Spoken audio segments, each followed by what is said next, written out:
That's right. Going live, bitches. Coming soon to this theater.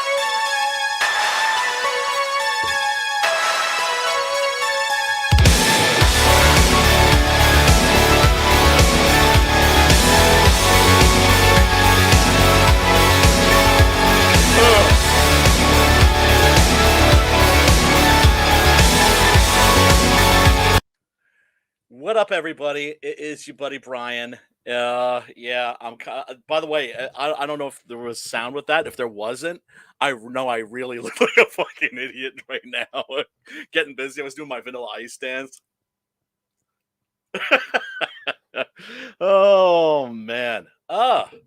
Christ. What is up with you folks? Oh man. Yeah, it's been a heck of a week. New York City, man. I mean, not that I'm in New York City, but when I say New York, people just assume New York City. I'm about in 50 minutes or so, and outside in the suburbs. It is cold. It is cold like a motherfucker. Let me tell you. That's why I'm wearing my old man uh sweater. I was actually going to change to try to look cooler for you folks tonight, but at a certain point, I was like, whoa, I'm already running like almost like a half an hour late. Fuck it. It's like it was one thing that's important, I think, about streaming. It's being consistent. So I am here. My friend Matt is not going to be here this evening because he is a bitch ass and a coward and a traitor. And no, he's doing family stuff.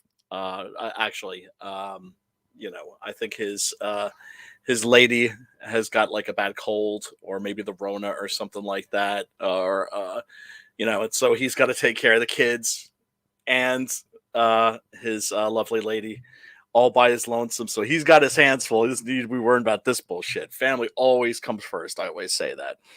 And if you are not a family comes first kind of person, I don't want to know you. You really don't. Anyway, this evening we are going to be talking about the Filipino horror classic. Yes. The Killing of Satan. Wow. I first saw this movie when I was living in New York City, on the Lower East Side in the 90s. And there are these video stores there. Anybody that's lived in New York City is going to know immediately what I'm talking about, even before I say the name. Kim's Video Stores. And there were, let's see, I think the first one maybe was on Avenue A. I think somewhere between, maybe like 4th and 5th. And then there was the one that was on St. Mark's, way up on St. Mark's. I think maybe between 4th and 5th. I know I'm probably misremembering. It's a long time ago, okay? It's like more than 20 years, like 25 years we're talking about here, right? And then they opened a Superstore, and then there was one on Bleecker Street. The one on Bleecker Street was, at that time, the best, at least when it came to the cult shit. And I was lucky in the sense that I would pass it every day on my way to and from work. So you'd go in there and they would have stuff that you would not find in regular video stores. You sure as shit wouldn't find it in Blockbuster. And, sometimes I go in with a purpose. Like, hey, I'm going to check out some John Woo. I'm going to check out some Fulci. I'm going to check out some Mario Bava. They had an incredible Mario Bava section. Total non sequitur. I remember vividly the Mario Bava section because I was checking out the box for Hercules in the Haunted World, which ended up being one of my favorite Bava movies, when I suddenly heard blah, blah, blah. And this is like back when people were puking everywhere in the city. It was the peak of heroin chic, right? Everybody was doing it. And so people were puking everywhere. And so this guy just upchucks and goes storming out of the store. He's knocking fucking shelves over and shit. I'm like, fucking hell's bells, man. What the hell? And I see like a trail of puke. So I go and I rent my video, The Clerks, of course, classic Kim's Video Clerks, just absolute dicks. Just like Cooler Than Thou. It's just like, oh, so you're renting this, huh? Oh, okay. I used to I would actually sometimes rent porn just to piss them off. Like, even though I had no desire, because I already had like a pretty significant smut collection, but I'd be like, you know what? I'm gonna rent some porn just to fuck with you. Yes, I could be that petty. At least I used to be that petty. So, anyway, back to the puke. I just remember being amazed. It was like something out of a Gabriel Garcia Marquez novel, magic realism, where, somebody's bleeding and the blood's like running down the steps and it's running down the street and then it's going through a gutter and then it's going here and then it's going there. You're just like, wait, there's not that much blood in a human body, right? I follow this trail of puke. Yes, this is a horror themed show, right? So he ran out, right, because the Kim's Video was down in a basement, and so there were steps that went down and up, and the trail of puke went through the store, up the stairs, out into the street, onto the sidewalk, into the gutter. It's like this guy must have had, like, I don't know, like a big Thanksgiving meal or something before he decided to snort heroin that day. But anyway, enough of the puke. Back to like why I brought up Kim's Video to begin with. One of the movies I rented there was The Killing of Satan, and you looked at the box for this thing, and you couldn't help but be immediately captivated. At least if you're like a sick fuck like me, you had to be instantly captivated. Let's get the screen share here going. Let's see. Yeah, you would think I would have this shit down by now, wouldn't you? And you'd be wrong. Let's see. No, I don't want to share slides. Wait a second. That's right. That's because I'm using Chrome tonight instead of Firefox, because Firefox is fucking with me and making my life difficult. And there we go. All right. Now, there's a little close-up of some of the box art, right? Let me give you a better view of what the box art looked like that I was looking at. Now, you can't tell me that doesn't look epic. That's actually really amazing. I mean, it's like a Frazetta painting. In fact, it is a Frazetta painting, I'm pretty sure, or at least elements of a Frazetta painting. Actually, I think bits and pieces of a bunch of Frazetta paintings now that I'm looking at it. And there was another box, actually, yeah, because this actually wasn't the box that I rented it under, but that's pretty amazing. But the box was, for me, instantly captivating. I was like, what the hell is this? It looked like a Mexican horror movie. Now, if you've seen any Mexican horror films, you'll know that they're very, very Catholic. They're very, very religious. And even the really silly ones, like the El Santo movies, often have very strong Christian, specifically Catholic, themes and imagery. And it's always made very clear, no matter how powerful the monsters are, they can't stand up to the power of God and of Jesus in particular. So I rented this thing. I brought it home. I was one of the few people that wasn't snorting and smoking heroin at the Lower East Side at that time. I was just all about the ganja, and so I packed my bong, I sparked it up, and I watched this little beauty, and it absolutely blew my mind. I'd never seen anything like it. I don't think there is anything like it, quite honestly. It is bizarre in the extreme. Now, something can be bizarre and boring. This is not boring. This is really exceptional. Now, the Filipinos had been doing horror films for a while already. You had Eddie Romero specifically, whom as a kid I thought for sure, oh, he's like trying to like make you think that he's George Romero. No, Romero's a common name in the Philippines. We're talking about the Philippine Islands, which were populated with an indigenous population that I guess you might describe as Polynesian. And then, of course, came the Spaniards who colonized it, and of course brought the Catholic religion with them. But as we all know, Christianity never conquered paganism; it just absorbed it.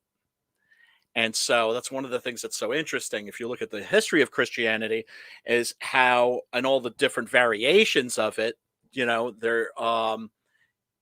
all have their own flavor because they all take in the local folklore. They all take in the local religious traditions and superstitions and everything else, and you end up with something that's very unique. And I wish I could tell you that I knew more about Filipino culture. I know next to nothing about it, to be perfectly honest. But I saw this and it gave me at least like a clue. But one of the great joys of foreign film is that, and why I don't understand why more people don't watch it or pay attention to it, is because it takes you to another world. It takes you to another culture. It gives you a point of view that you've never seen before. And I mentioned Eddie Romero. He made these movies that were basically like Roger Corman films. The Blood Island series, Mad Doctor of Blood Island, being a personal favorite of mine. They're basically, monster on the loose stories, a la, early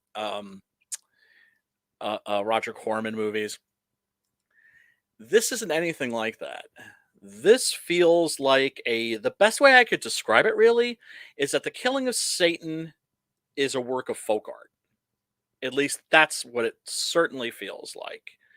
You get the feeling that this was a movie that was made by somebody that maybe, I don't know, didn't know a lot about filmmaking but had a lot of creativity.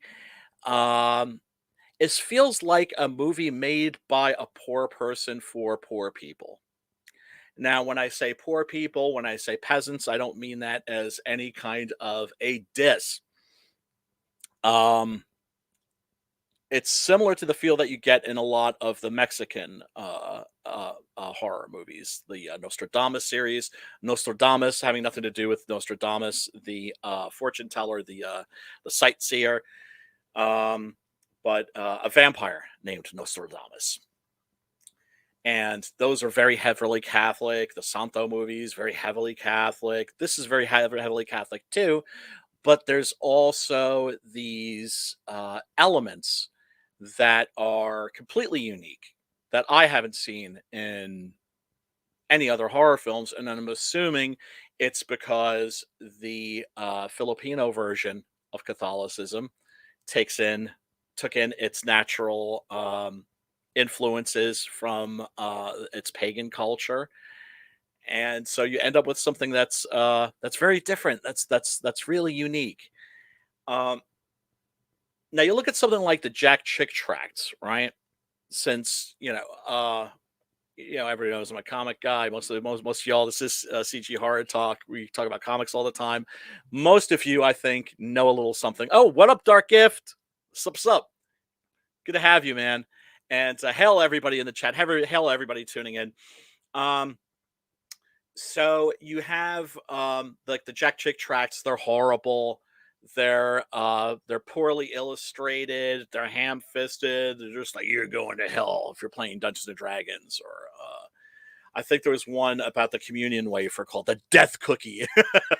And if you've never seen any of the Jack Chick tracts, and you don't even know what they are, go check those out. They're fucking amazing. Certainly, if you're interested in the history of comic books, you need to see those.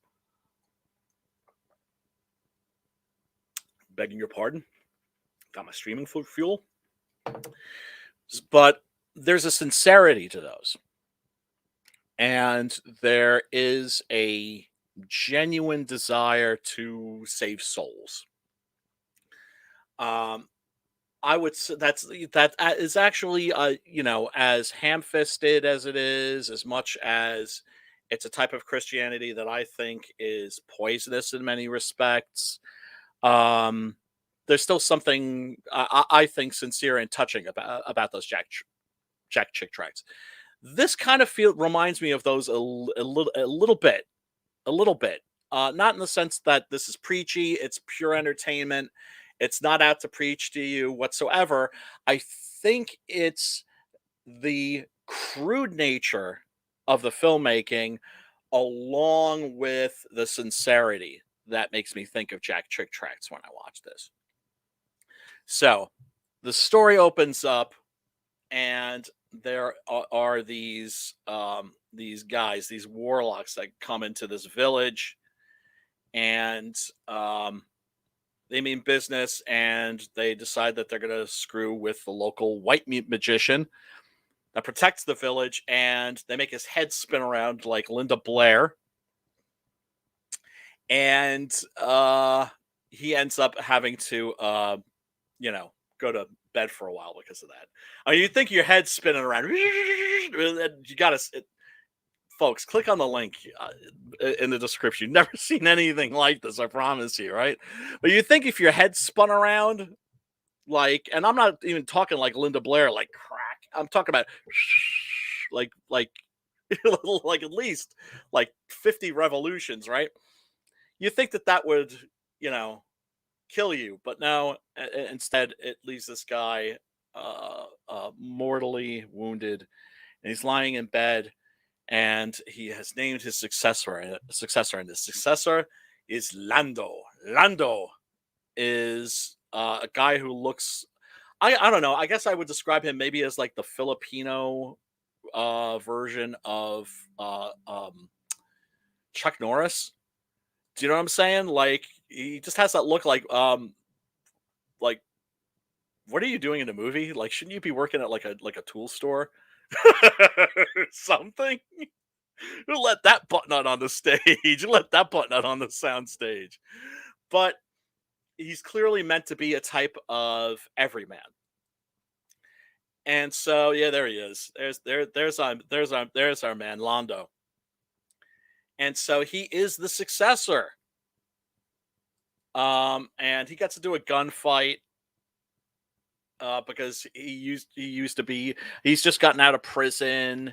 He killed somebody that evidently needed killing, and because he was a menace to the community, he did his time, but he's forsworn violence. But then a bunch of the guy's friends show up and shoot him in the head, and apparently kill him. But then his teacher like magically absorbs the wound, takes the wound for himself. It's like he's calling out to Lando and saying like, "Hey man, you got to come home. You got to come home.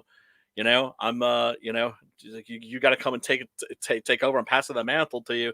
He magically takes the bullet for him, right? Like a true G, like a true hero. But yeah, these guys, of course, how could I forget this? His teacher appears to him in a dream, and in that dream there's a massive rock.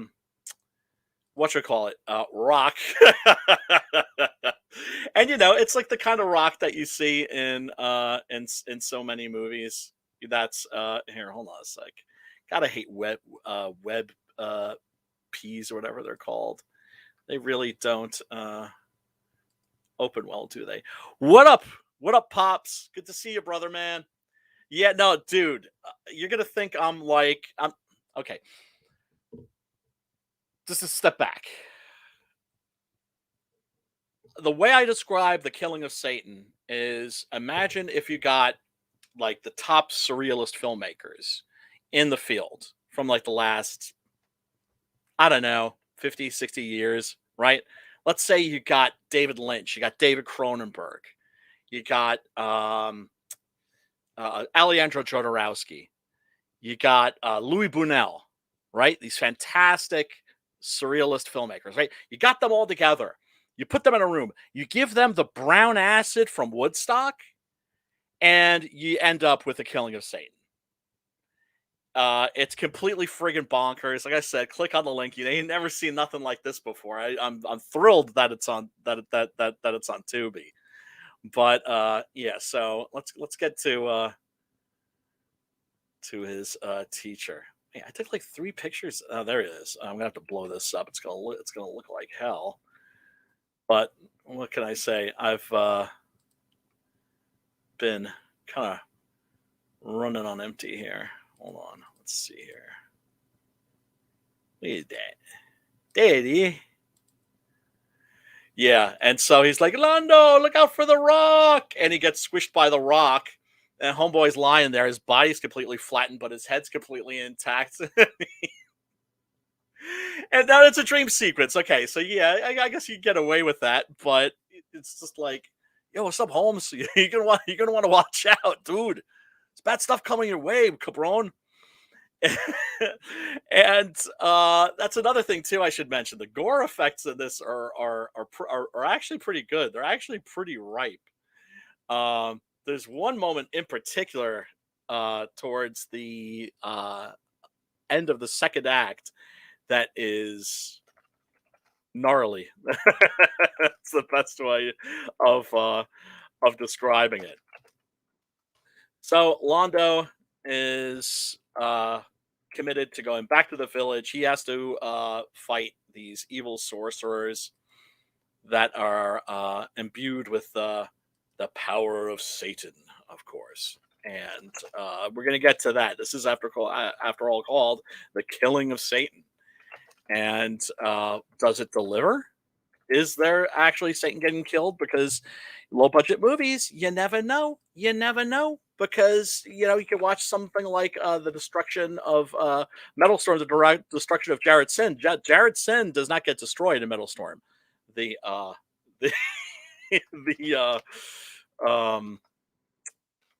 destruction of Jared Sin. But yeah, I'm just looking this up on IMDb. Lumaban ka Satanis. This is from 1983. That's interesting because I actually thought that this was more like from the 70s than anything else. But my goodness, man. Yeah, here they are. You gotta check these guys out because the way that they're dressed is just is pretty dope. Let's see if I can share that. Let's see.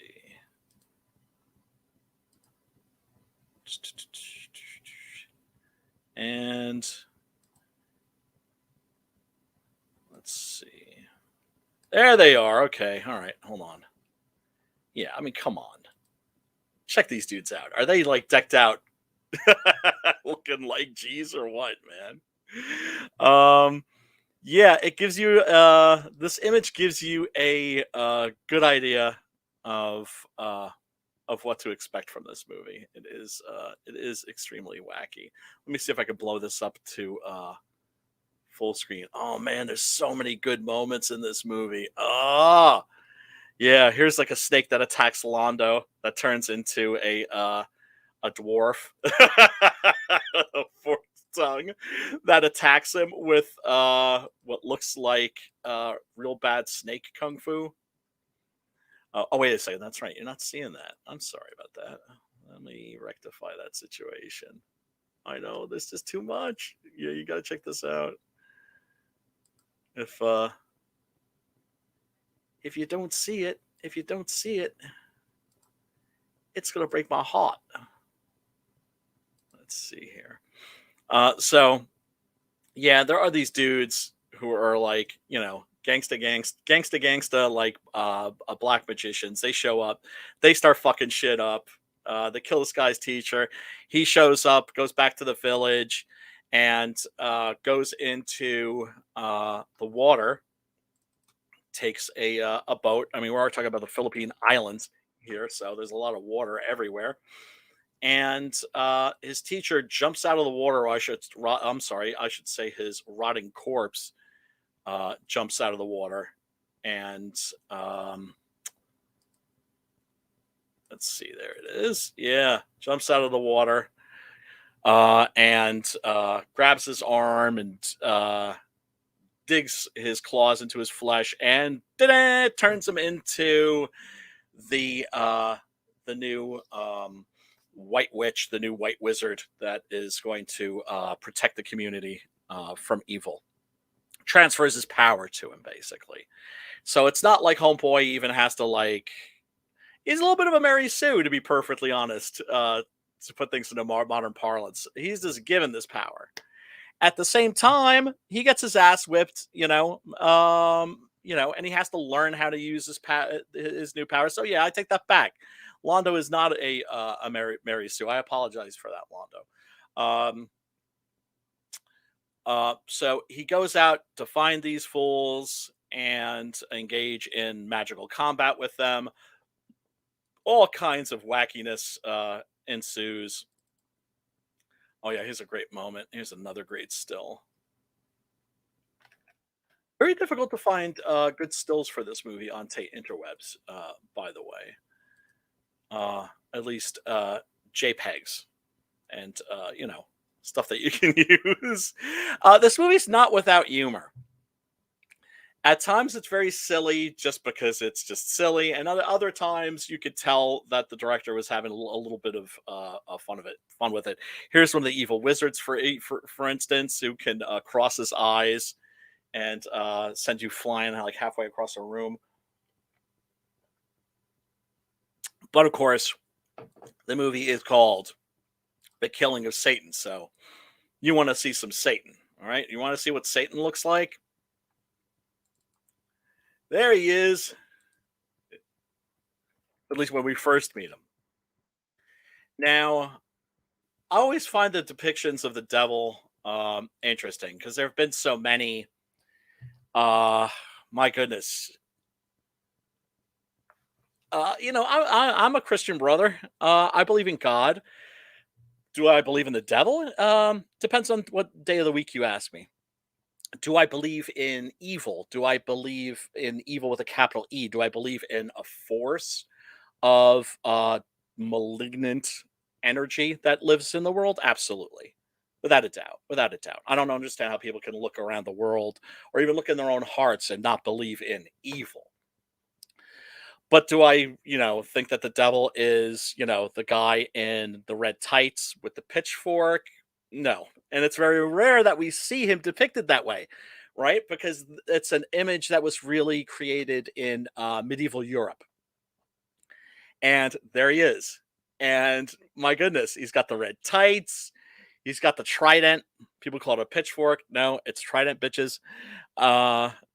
And he's got the horns coming out of his head. And he lives in what's, I think it's supposed to, no, I don't know if it's supposed to be hell or if they're just caves, but in the Philippines, evidently, they have these beautiful natural volcanic caves. And that makes for some very useful locations. Some of the lighting in this is very good. I can't say that the camera work is especially good. I would just love to learn more about this movie and how it was made and who made it. I don't believe that the director made any films after this. He wasn't like Eddie Romero. He wasn't like Cirio H. Santiago, any of these other Filipino cats that, made actually, quite a few movies have significant filmographies. Efren C. Pinon. And, oh, wow, actually did make a bunch of movies. What the hell am I talking about? They're almost all, let's see, Criminal. Is that what I think it is? No, it's not. Anyway, so he did go on to have a career all the way up to 2005. Good for him. Good for him. Because even though this movie is batshit crazy, although it is inept in many respects. It's also charming as hell. I would rather watch this shit than the latest Marvel movie or any mainstream crap that's come out of Hollywood, because at least it's got some sincerity. Even if it's silly, it's still charming in some way. Let's see if I can get. Oh yeah, that's right. Check it out. Elbow magic, bitches. Yeah, here's our homeboy Londo discovering his powers, and he can create a bulletproof shield with his elbow. I think the idea here was, and there's actually quite a bit of animation in this. We're talking 1983. Star Wars, of course, came out in 77. So you started to see a lot of even lower budget movies that started having these laser effects, animation effects. Don't forget that your basic laser blast is, I think, like an emulsion scratch or something like that. Um, but yeah, so he's got like a shield in his elbow, a magic shield in his elbow, and he also has a magic staff that he uses to fuck people up. He also like punches people like Charles Bronson. Oh, wait a second, you're not even seeing that. I'm sorry, people. Let's see here. Let me close that and open this up. And orderly. The hell? I know I've got that open. Oh, screen sharing was canceled. Make sure you click share. Okay, all right, I am clicking share, bitch. There we go. There it is. There's the incredibly powerful, mighty elbow shield. The white magic that he uses against these warlock gangsters. He also could throw a mean punch. He's got a little bit of like the Filipino Charles Bronson aspect to him, no doubt. And the devil himself undergoes a costume change at a certain point. He just sits down and goes from that dude that we just saw to this dude. And he goes from like the red pajamas to like Count Dracula, but you can see the horns on his head. He's got the same trident and everything. And so he's got Londo's daughter, and Londo shows up and Satan, face me, fight me, give me back my daughter, and I'll leave this place. And Satan shows up and is like, I will fight you as a mortal. And then next thing you know, it's on like Donkey Kong. And they're using powers on each other. They're smacking each other around. There's a pretty good shot of some of the special effects that I was telling you about that you see in this film. Oh, the sound effects with the visual effects are pretty priceless. So they throw down. Londo throws down against the devil himself. And since the movie's called The Killing of Satan, does it live up to its reputation? Yeah, it does. He whips Satan's ass. And geez, I think he kills Satan. Oh wait. There's that gore shot I was thinking about. That's great. There's a bunch of shots I would love to show you because the evil warlock keeps a bunch of nude Filipino strippers in a cage. And just, which is what you do, I guess, when you're a evil wizard in the Philippines living in a cave, is you got to have like a giant cage full of really cute looking nude Filipino strippers with jiggly butts. And they all have these black chokers on, and that's how he controls them. And so this poor fellow, Londo's companion, is he's found his girlfriend, he thinks, but she's got one of those black chokers. And so I always remembered her slapping his face off, But I was watching this again last night, and she actually kind of reaches out and just like yanks like the lower half of his face off. And then he's like staring at her for a while, clutching what's left of his face. And you're like, well, what the hell's going on? And then her heart explodes, like bursts out of her chest, and he falls over and dies. So he takes the bitch with her. I don't know if that was out of spite or if he was trying to free her from Satan's grasp, or you know, I mean, you'd have to ask him. But good luck getting an answer out of him because he's dead. And if he wasn't dead, he'd still have half of his fucking face missing. So fuck y'all. So yeah, wow. There is some wacky stuff going on in this movie. It is wild. You've never seen anything like it. You might, of course, say that that's a good thing once you've watched it. But if you're like me and you love seeing movies that seem like they're from outer space, this is one of them. This is a movie where I think if somebody made this today and they told you it was like, I don't know, a joke or something like that, that you would think that they were a genius. But I always feel that the intention of the filmmaker is completely irrelevant. You trust the tale, not the teller.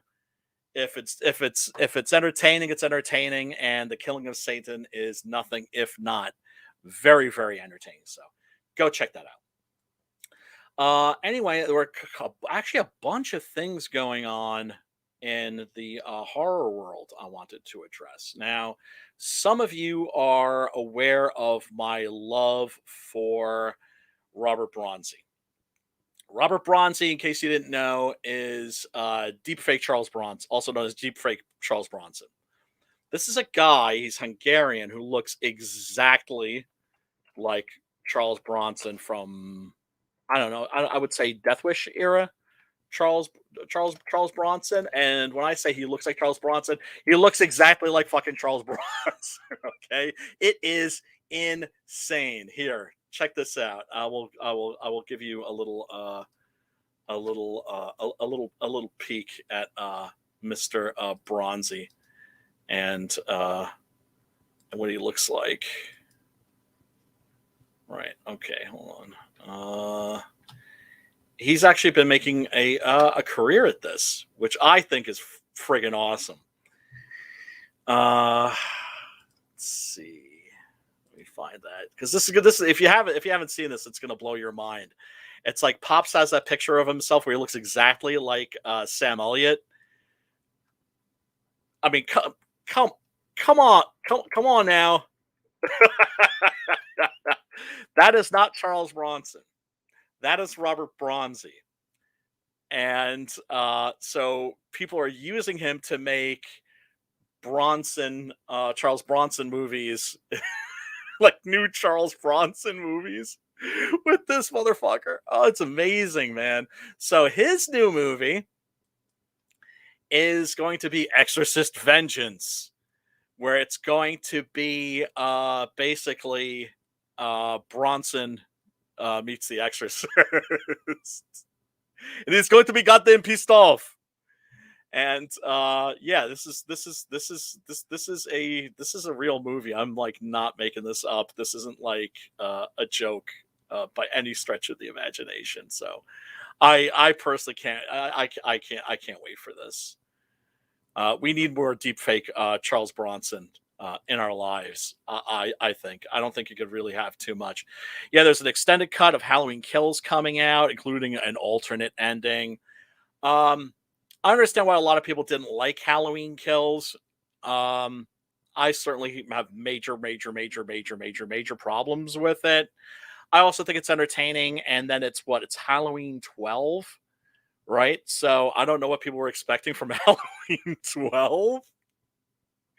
But whatever. So yeah, let's see. There's a new Texas Chainsaw Massacre coming out. Halloween Ends is coming out this October, of course. There's gonna be a new Evil Dead for HBO Max, but it's not gonna have our boy. It's not gonna have our boy Bruce Campbell in it. as Ash, which I mean, whatever. I actually liked the Evil Dead remake that came out. I think in 2012 was it. Uh, I refused to watch it for the longest time, but a friend of mine, Chris, if you're watching, what up, brother? Um, he was like, I think you should really check that out. And so I did check it out, and I really enjoyed it. New Predator movie coming out. This one's going to be set in the past. It's called Prey. And what can I say? I'm actually looking forward to that. There's going to be a new Hellraiser. I wish I could say I was cautiously optimistic about that. I can't say that I especially am. Guillermo del Toro is doing a bunch of is doing what I assume Cabinet of Curiosities. That would have to be an anthology series, like Tales from the Crypt or Tales from the Dark Side, that kind of thing.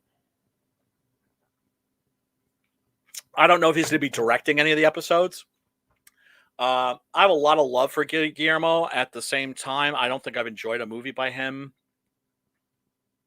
since Pan's Labyrinth, I would say. Which is, no, that's not entirely true, because I loved Hellboy too. Hated it when I first saw it, and then watched it again on Blu-ray and was just like, this is awesome. I mean, if you love monsters, you're going to love Hellboy too, if you haven't watched that. And that's right, we're going to be getting AMC is doing a new adaptation of Interview with the Vampire. Interview with the Vampire, the whole Vampire Chronicles, I think a great idea for the format that we have these days, where TV series are better than movies. I'm generalizing, of course, but I'm talking about like your average Hollywood movies, just like an unwatchable piece of shit.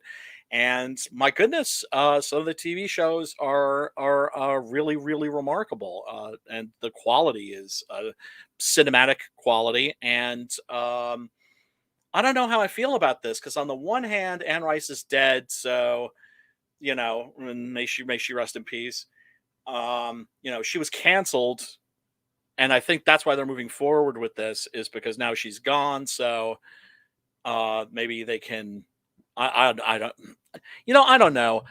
Any franchise, any intellectual property, any IP that I care about, I just don't want to see them do anything with for the next 2 or 3 years, right? I think all this woke crap is on its way out. I hope it is. But in the meantime, we're not going to get good adaptations of anything. And the Vampire Chronicles by Anne Rice, what can I say? I think that those novels get sillier as they go along. But the first novel, Interview with the Vampire, is a classic, and it's a masterpiece. And I think it stands, head and shoulders next alongside Dracula and Frankenstein and the Phantom of the Opera and so many other classic horror novels. I do think that it's a classic. And are they going to do a good adaptation? I mean, I loved the movie that was by.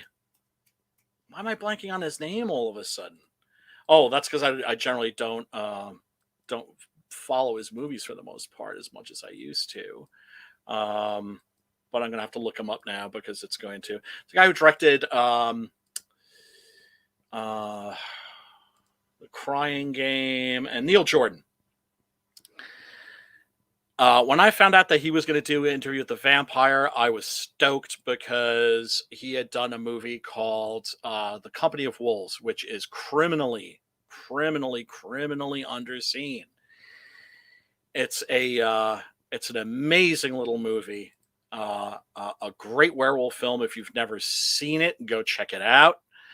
And it was made for a very low budget, I think maybe like $2 million or something like that. And it looked fantastic. And specifically, it looked like a Hammer movie. And you could tell that Jordan was a Hammer fan, because no non-Hammer fan would make a movie that looked that much like a Hammer film. So when I heard that he had gotten the job for doing Interview with the Vampire, I was like, all right then. And sure enough, he delivered, you know, the Hammer-esque visuals. I know a lot of people were pissed off when they found out that Tom Cruise was cast as Lestat. He's perfectly fine. He's not a bad actor. I know people got a hard on against him because of the strange behavior and the Scientology and everything. But you got to separate the work from the artist. And it's really not even Lestat's story; it's Louis' story. And Brad Pitt's performance, I think, is impeccable. He's fantastic in it.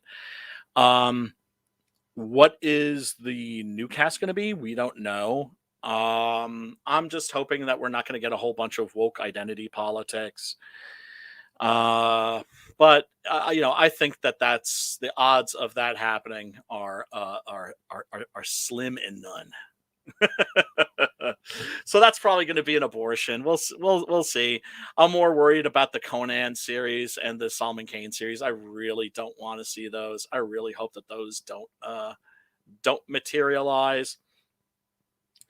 But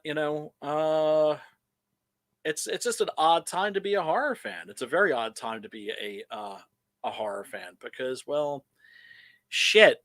The genre has never been more popular, and at the same time, it has also never. Well, all right. Let me put it this way: when you have that many movies being made, most of them are going to be shite, but you also have an increased possibility of maybe, I don't know, getting something special. And it's like when zombies became mainstream and there were like 100,000 zombie movies out. My attitude was like, okay, well, it's a little annoying because, I used to catch crap for being a zombie movie fan when I was a kid and paid for it dearly, the same way I paid for it dearly being a horror movie fan and a comic book fan and a Dungeons and Dragons guy, right? Geekdom used to have consequences, and they were often severe. And now people, the reason why we have so many geeks is because it's safe to be a geek. But God, what was my point even? I told you I smoke way too much weed. But the end result was that we got like 100,000 zombie movies. Most of them are shit, but that's there's still some diamonds in the rough. I thought The Dead was very good. I thought The Girl with All the Gifts was very good, although in that really they're more like the infected than they are zombies. There's a bunch of there've been quite a few that have been Train to Busan, and its sequel, which isn't as good, but is certainly quite entertaining, Peninsula. So you end up getting a lot of crap, but then you end up also getting a couple of good movies you might not have had if horror hadn't gotten so popular. The problem now also is that horror is becoming increasingly woke. The wokies are taking over horror the way that they've taken over everything else. And are we going to get woke Interview with the Vampire? I think we probably are. I think the odds of this new movie being good, of this new series being good, are, I don't know, what can I say? Slim and none. But I'll check it out. I'll check it out for sure. There's no way that I won't at least take a look at it. So I don't know. We'll see. There could be I could be surprised, but we'll see. Anyway, folks, I'm not sure what next week's movie is going to be. It is 8:16. Yeah, I try to keep this stream to about an hour, unless some deviant like Sim hops in, and next thing I know, we're blazing, and it's like 3 hours later, we're just like bullshitting about something. You know what? I'm thinking about maybe doing one of the subspecies movies, because one exciting bit of news is that there is going to be a new subspecies movie on the way, and with Anders Hove, which thrills me to no end. Yeah, actually, let me bring that up really quick. It's called Blood Rise Subspecies 5. If you haven't seen the Subspecies films, those are on YouTube. You can also catch those on Prime. You can catch them. I think they're on Shudder too. Uh, they're from the 90s, like the late 90s, and what can I say? They are a tremendous amount of fun. Let's see here.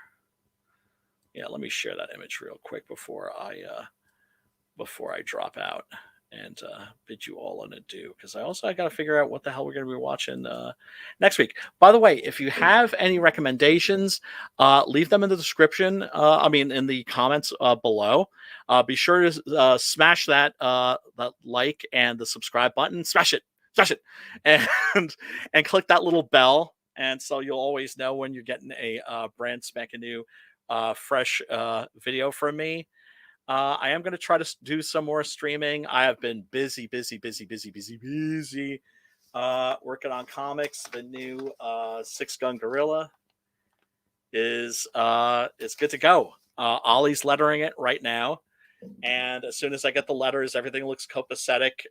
We're going to be going to the printers, but also doing a little bit of a fan art contest, because, well, gee, why not, right? And a bunch of other CGUs have done them, and hey, we all steal from each other. So if you want to do a Six Gun Gorilla fan art, I guess I'll be holding a vote or something like that. I'll figure that out later. But anyway, the winner is going to get this. This is a limited edition print. This is from the 2012 New York Comic Con. It is signed by the artist, whose name I can't mention because he threatened to cancel me. But the winner is going to get this for free. And like I said, this is signed by the artist, and it's highly rare. I think there were only 50 of these made. And of course, I'll send you some comics too. I'd be a bitch ass if I didn't send you some free comics as well. And who doesn't love free comics? So I'm very curious to see what folks are going to do. It should be cool. What up, Simon? Coming in at the very last minute, mofo. I don't know if you watched The Killing of Satan, brother, but my God. Yeah, you gotta click on the link below and watch it if you haven't. And my goodness, Simon and I are going to be, wow, we got a lot of stuff coming out together in this upcoming year. We've got first of all, Blood Hunt Doc Salem. That's going to be, oh God, I can't wait for that. That's going to be great. And I think something special, because Simon's going to be doing the roughs, and Preston Acevedo, my boy, is going to be doing the finishes. And you haven't seen it, Simon? Well, you know what? I don't know if you could sit through this one. It's. Let me put it this way: you might want to light up some botanicals first, if you know what I'm saying. Because I'm just imagining people watching The Killing of Satan sober, and that idea just kind of frightens me. But anyway, I also did a story that I think is going to be an Inkslayers, and we're also talking about doing a Solomon Kane story. I haven't figured out which one yet. I've been rereading the Solomon Kane stories. Solomon Kane, of course, we can't do official Solomon Kane, but we can call it the Puritan, the same way that the French version of Conan's Red Nails, it's Conan over there. Here it's the Sumerian. Gotta love those little public domain loopholes for sure. Anyway, I want to thank you all for tuning in. No, oh wait a second. I was gonna show the subspecies 5 thing. Let me see if I can still show that, because I think that that's actually really exciting news. At least it is for me. At least it is for me. The subspecies movies, man. Oh my god. Those are all on Tubi. The first one isn't very good, but it's worth watching just to watch parts 2 and 3. The chief attraction is homeboy here, Anders Hove, as Radu Vladislas. Give me the bloodstone. And oh god, wonderful vampire makeup. You know, the type of vampire that could never pass for human. And the first one came out actually when we were getting a lot of sexy vampires, when we were getting before the Interview with the Vampire came out, but when those novels were very popular, we were getting a lot of Anne Rice style pretty boy vampires. This was a vampire that was just like a coffin worm, basically. Max Schreck as Count Orlok from Nosferatu with like long hair, so he looked like he stepped out of like a death metal band. Something. And Anders Hove's performance is just like cranked to 11. It's just a lot of fun. He always said that he knew that he was getting a good reaction from the director Ted Nicolau when he saw him like dying in like paroxysms of laughter. That's like when he was like, okay, I've got it just right. And yes, somebody was like, Anders Hove, that guy's still alive. Yeah. And it turns out that he has been in I think General Hospital for like the past 22 years. God bless his heart, man. Yeah, that's the thing. It's like you get these actors and they'll just disappear. They'll seemingly disappear, but then you're like, oh, like they've been busy. They just haven't been doing stuff that I watch, because it's like, normie shit. But a job is a job, and he is going to be coming back as Radu Vladislas. Give me the bloodstone. So yeah, maybe we'll do that, and maybe we'll do one of those movies next week. We'll see. Anyway, I'm gonna sign off. Maybe I'll pop up on some other streams later. Maybe I'll stream later. I don't know. I'm feeling in a good mood because I just wrapped up the first draft for my horror comic script that I can't talk about. Shh. Wow, isn't that crazy? It's like people are hiring me to write comic books now. It's fucking awesome. I love it. Anyway, everybody, I hope you have a really wonderful week. Love the people around you. Yeah, we're going through tough times. Winter's hard.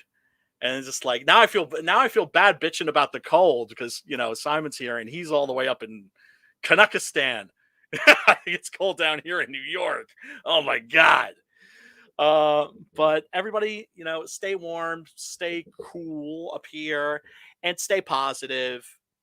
These are dark times, these are tough times, but we have each other, and make sure that the people that you love know that you love them. And I will see you all very soon. Peace, love, and soul, everybody. Stay strong.